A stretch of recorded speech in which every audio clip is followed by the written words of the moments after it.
League کے plate form سے جنوبی ایشیا میں آزاد مسلم ریاست کی جدوجہد کی قیادت کریں۔ علامہ اقبال کی فکر پاکستان کی نظریاتی اساس اور بنیاد ہے۔ آج پاکستان میں جو فکری انتشار نظر آتا ہے اس کی بڑی وجہ یہ ہے کہ ہم نے افکار اقبال سے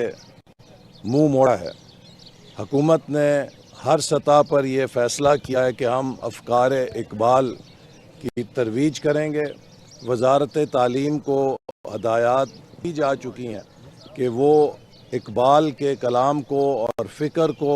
ہر سطح پر نصاب کا مؤثر طریقے سے حصہ بنائے۔ اسی طرح HEC کے ذریعے یونیورسٹیز میں اقبال چیئرز قائم کی جائیں گی، اور بالخصوص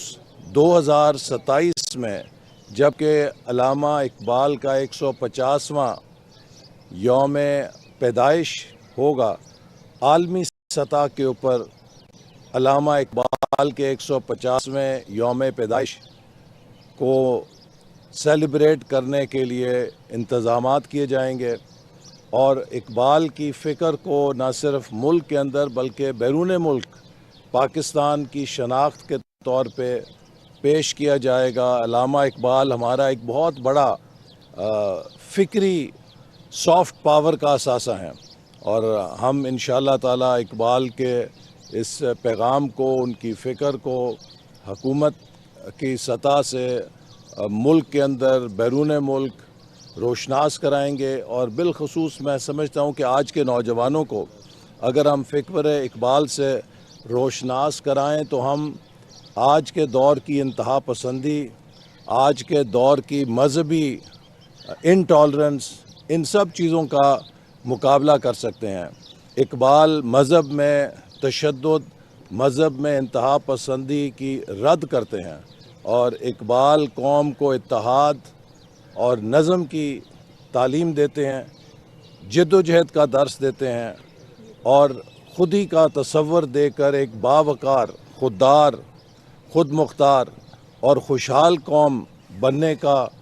راستہ دکھاتے ہیں۔ تو ہم انشاءاللہ اقبال کی فکر سے رہنمائی حاصل کریں گے، اور اڑان پاکستان کی ترتیب اور اس کے پروگرام میں فکر اقبال کو مرکزی حیثیت دی گئی ہے، تاکہ اس سے ہم توانائی حاصل کریں، طاقت حاصل کریں، اور پاکستان کی اڑان کو بلندیوں کی طرف لے جائیں۔ اور جیسے اقبال نے کہا کہ تیرے سامنے آسماں اور بھی ہیں، ہم نئے نئے آسمانوں کو تسخیر کریں اور ان کے ذریعے پاکستان کا پرچم دنیا میں بلند کریں۔ آخر میں یہ بھی کہوں گا کہ اقبال قرآن مجید کی تعلیمات کی روشنی میں ہمیں تسخیر کائنات کی دعوت دیتے ہیں، اور پوچھتے ہیں کہ کیوں ہماری نظروں سے افلاک نہیں لرزتے، اور ہم نے بجائے تسخیر کائنات کے تسخیر مساجد کو آج دین کا دھندا بنا لیا ہے، اور اسی کا نتیجہ ہے کہ مسلمان ایک دوسرے سے لڑ رہے ہیں، کمزور ہو رہے ہیں،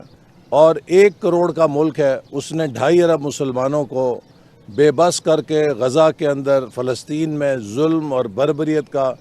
بازار گرم کر رکھا ہے۔ اور اگر ہم نئے جہان آباد کرنا چاہتے ہیں تو جیسے اقبال نے ہمیں افکار تازہ سے رہنمائی لینے کا درس دیا اور کہا کہ سنگ و خش سے ہوتے نہیں جہاں پیدا، تو ہمیں بھی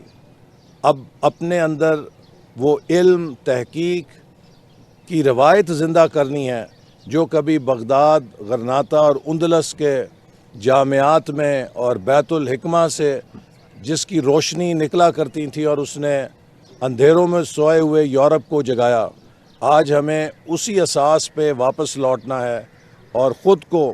علم، تحقیق، محنت کے جذبوں سے سرشار کرنا ہے، تاکہ اقبال کے تصور خودی کی یہ قوم